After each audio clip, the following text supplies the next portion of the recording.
ខ្មែររឿងតោនិងក្របីកាលពីព្រៃនាយតោមួយបានដើរស្វែងរកអាហារនៅក្បែរមាត់ព្រៃនៅពេលវាដើរមកដល់ក្បែរមាត់បឹងមួយវាក្របីព្រៃមួយ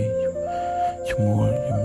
នួន4កំពុងឈរស៊ីស្មៅនៅក្បែរ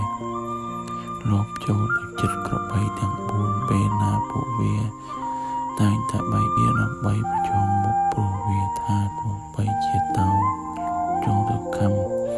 បីពីទិសណាក៏ដោយតែវាត្រូវប្រជុំមុខទល់នឹងស្នែងដល់មុតស្រួចរបស់ក្របីជានិច្ចមិនយូរប៉ុន្មានក្របី